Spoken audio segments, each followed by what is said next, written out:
चोलिया recording studio Delhi DJ राजा guys के होली में देवरो चोलिया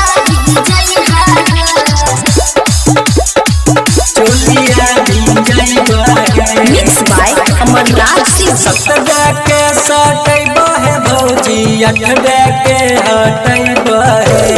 सतरा के सटैबा है भौजी अठरा के हटैबा है। 2022 के होली में भौजी रंगवा लगैबा है। 2022 के होली में भौजी चोलिया भिंजैबा है।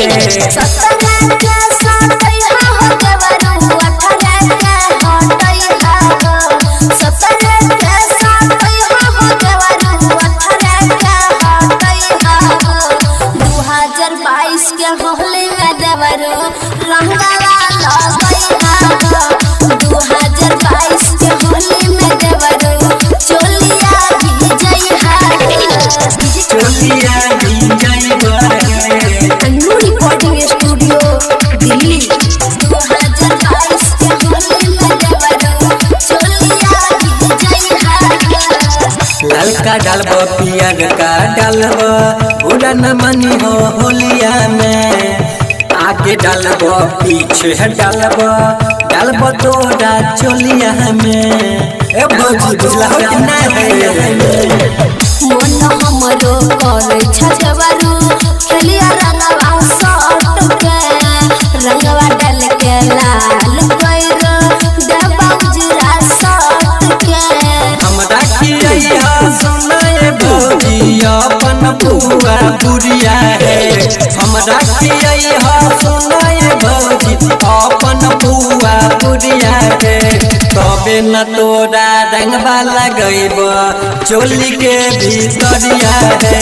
तबे न तोरा रंगवा लगैब चोली के भीतरिया है।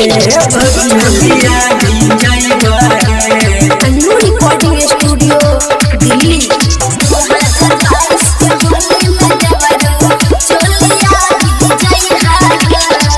होली के फायदा उठाबे यही तो हमर देवरवा है। भैया घुरान शर्मा नहीं छ भौजी घरवा है। नहीं छ भौजी घरवा है। होलिया में देवारा के होय छै पूरा हक ऊपर चाहे नीचे डाला करता न भैया सब। होली के दिनमा सुनाए भौजी हाथ हुलारवा है। होली के दिनमा सुनाए भौजी हाथ हुलारवा है। होली में खूबे मजा उठैबै बंद करके के बरवा है। होली में